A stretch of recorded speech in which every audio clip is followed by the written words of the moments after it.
tell you about a society which had bigger masjids than you had, which had bigger scholars than you had, which had bigger darlooms than you had. This was Muslim Spain.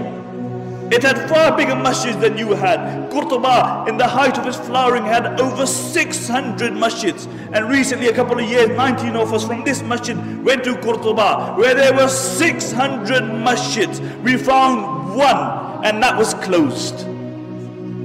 Why? What happened? Because these were people who forgot Allah, and Allah made them forget themselves. And you look at the scholars of Spain. Who were the scholars of Spain? There were the likes of Ibn Hazm, there were the likes of Imam Qurtubi, there were the likes of Ibn Abdul Barr. And Endelus, Spain, was built on the model of Medina. And as long as their focus remained on Medina, they flourished. But when their focus turned toward the dunya, then that same progressive society sank, because the Muslims were not created for the dunya.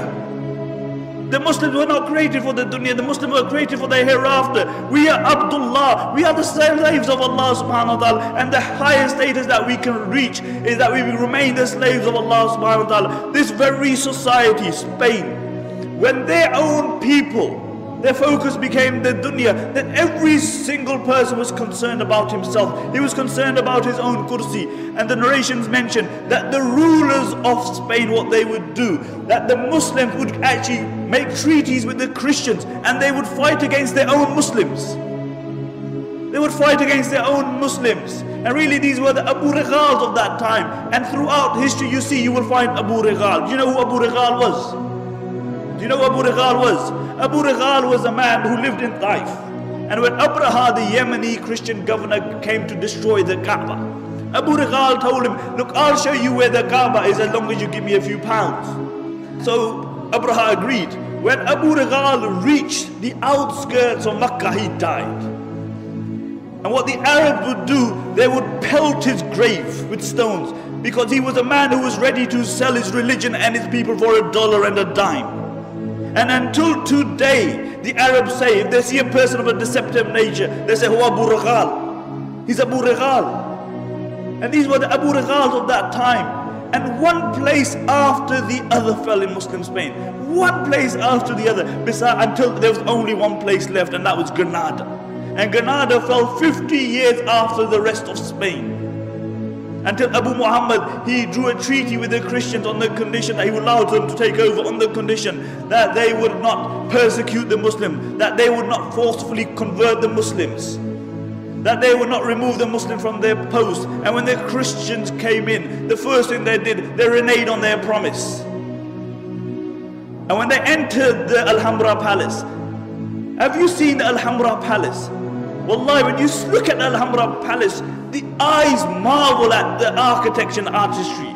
It is an amazing palace, and throughout the palace you will see one word, La Ghaliba illallah. That dominance is only for the sake of Allah. Dominance is only for the sake of Allah. Where are those people who wrote La Ghaliba illallah? Where are those people? See, La Ghaliba, the engraving remained on the walls, but the reality of it was removed from their hearts.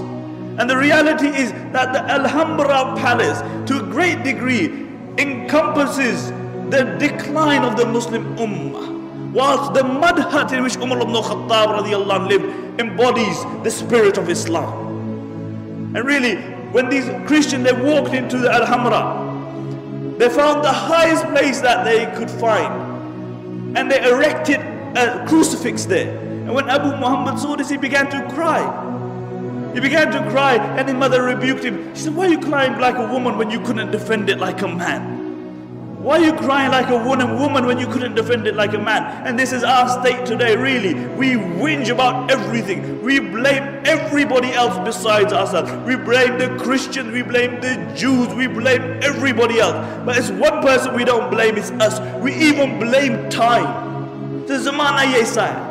As the Arabic poet says, it's a na'ibu zamanana wal aibu fina wa ma li zamanina aibun siwana. He said, we find fault in time, but the reality is that the fault lies within us. And if there was any one fault in time, it is that it has to carry the likes of me and you. That's the only fault with time. لا تكونوا كالذين نسوا الله فأنساهم أنفسهم. Do not be like those who forgot Allah and Allah made them forget themselves.